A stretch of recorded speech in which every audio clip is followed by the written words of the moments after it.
ಹೇಗಿದ್ದೀರಾ ಎಲ್ಲರೂ? ಇವತ್ತು ನಾನು ಸಾಬುದಾನ ಕಿಚಡಿ ಇಲ್ಲ ಸಾಬುದಾನ ಉಪ್ಮಾ ಹೇಗೆ ಮಾಡೋದು ಅಂತ ತೋರಿಸ್ತಾ ಇದ್ದೀನಿ. ಕಿಚಡಿಗೆ ಈ ಸಾಬುದಾನನ ಓವರ್ ನೈಟ್ ನಾನು ನೀರಲ್ಲಿ ಸೋಕ್ ಮಾಡಿ ಇಟ್ಟಿದ್ದೆ. ಸೋಕ್ ಮಾಡಿಟ್ಟು ಚೆನ್ನಾಗಿ ವಾಶ್ ಮಾಡಿ ಸೋಕ್ ಮಾಡಿ ಮತ್ತು ಬೆಳಗ್ಗೆ ಇದ್ದು ಅದನ್ನು ನೀರೆಲ್ಲ ಡ್ರೈನ್ ಮಾಡಿ ಮತ್ತೆ ಇನ್ನೊಂದ್ಸತಿ ವಾಶ್ ಮಾಡಬೇಕಾಗುತ್ತೆ. ಅದಕ್ಕೆ ಎಕ್ಸ್ಟ್ರಾ ಸ್ಟ್ರಾಚ್ ಎಲ್ಲ ರಿಮೂವ್ ಆಗಬೇಕು. ಇದು ಒಗ್ಗರಣೆಗೆ ಬೇಕಾಗಿರೋದು ಸಾಸಿವೆ, ಜೀರಿಗೆ, ಕರಿಬೇವಿನ ಸೊಪ್ಪು ಮತ್ತು ಕಡಲೆಬೇಳೆ, ಉದ್ದಿನಬೇಳೆ, ಕಡಲೆಕಾಯಿ ಬೀಜ ಮತ್ತು ಗ್ರೀನ್ ಚಿಲ್ಲಿ ಕಟ್ ಮಾಡಿ ಇಟ್ಕೊಂಡಿದ್ದೀನಿ, ಅರಿಶಿನ ಪುಡಿ ಸ್ವಲ್ಪ ಮತ್ತು ರುಚಿಗೆ ತಕ್ಕಷ್ಟು ಉಪ್ಪು. ಹಾಗೆ ನಾವು ಸಾಬುದಾನಗೆ ಮಿಕ್ಸ್ ಮಾಡಬೇಕಾಗಿರೋ ಇಂಗ್ರೀಡಿಯೆಂಟ್ಸ್ ಇದು ಕಡಲೆಕಾಯಿ ಬೀಜ ನಾನು ಹುರಿದು ಸಿಪ್ಪೆ ತೆಗೆದು ಚಿಕ್ಕದಾಗಿ ಕಟ್ ಮಾಡಿಟ್ಟಿದ್ದೀನಿ. ಮತ್ತು ಇದು ಒಂದು ಆಲೂಗಡ್ಡೆನ ಬೇಯಿಸ್ಬಿಟ್ಟು ಅದನ್ನ ಚಿಕ್ಕದಾಗಿ ಕಟ್ ಮಾಡಿ ಇಟ್ಕೊಂಡಿದ್ದೀನಿ ಮತ್ತು ಕೊತ್ತಂಬರಿ ಸೊಪ್ಪು. ಈಗ ಮಾಡೋದು ಹೇಗೆ ಅಂತ ನೋಡೋಣ ಬನ್ನಿ. ಗ್ಯಾಸ್ ಹಚ್ಕೊಳ್ಳೋಣ. ಒಂದು ಕಡಾಯಿ ಇಟ್ಟು ಅದು ಬಿಸಿಯಾದ ನಂತರ ಅದಕ್ಕೆ ಸ್ವಲ್ಪ ಎಣ್ಣೆ ಹಾಕ್ಕೊಳ್ಳೋಣ.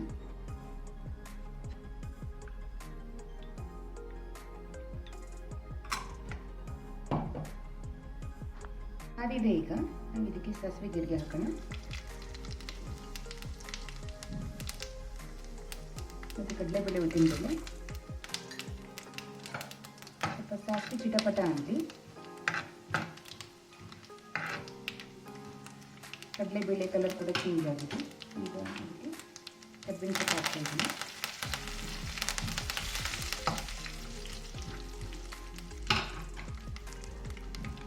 ಮತ್ತು ಗ್ರೀನ್ ಚಿಲ್ಲಿ,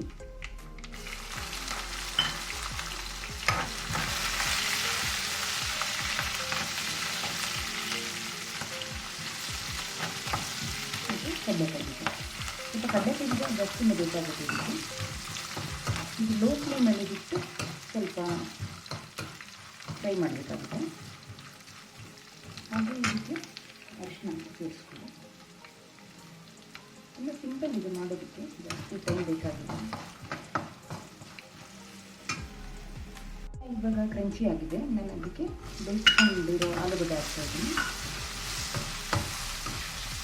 ಇದು ಒಂದು ನಿಮಿಷ ಫ್ರೈ ಮಾಡ್ಕೊಬೇಕಾಗುತ್ತೆ. ಇದು ಸ್ವಲ್ಪ ನಾನು ಮತ್ತು ರುಚಿ ನೋಡಿಕೊಂಡು ಸಾಬುದಾನ ಮೇಲೆ ಕೂಡ ಹಾಕಬೇಕಾಗುತ್ತೆ. ಬಟ್ ಇವಾಗ ಆಲೂಗಡ್ಡೆಗೆ ಎಷ್ಟು ಬೇಕೋ ಅಷ್ಟು ಹಾಕಿ 1 ನಿಮಿಷ ಫ್ರೈ ಮಾಡ್ತೀವಿ. ಇಷ್ಟು ಎಲ್ಲ ಚೆನ್ನಾಗಿ ಅದಕ್ಕೆ ಹಿಡಿದಿದೆ ಅಂತ.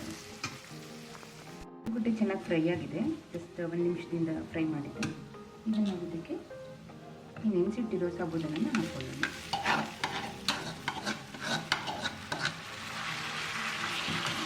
ಇದಕ್ಕೆ ಸ್ವಲ್ಪ ಬೇಕಾದಷ್ಟು ಇತ್ತು. ಆಗಲೇ ಸ್ವಲ್ಪ ಹಾಕಿದ್ವಿ ನೋಡಿ, ಉಪ್ಪು ಹಾಕ್ಕೊಳ್ಳಿ. ಹಾಕ್ಕೊಂಡು ಇದನ್ನು ಚೆನ್ನಾಗಿ ಮಿಕ್ಸ್ ಮಾಡ್ಕೊಂಡಿದ್ವಿ. ಗ್ಯಾಸ್ ಫ್ಲೇಮ್ ಮೀಡಿಯಮ್ ಇರಲಿ. ಕರೆಂಟ್ ಕೂಡ ಆಗಿದೆ. ನಾನು ಇದಕ್ಕೆ ಇವಾಗ ನಾವು ಕಡಲೆಕಾಯಿ ಬೀಜ ಕಟ್ ಮಾಡ್ತಿದ್ದಾಗ ಇದನ್ನು ಹಾಕ್ಕೊಬೇಕು. ಕೊತ್ತಂಬರಿ ಸೊಪ್ಪು ಮತ್ತು ನಾವು ಇದರಲ್ಲಿ ಮತ್ತೆ ಒಂದು ಅರ್ಧ ನಿಂಬೆಹಣ್ಣು ಬೇಕಾಗುತ್ತೆ. ಅದನ್ನು ಕೂಡ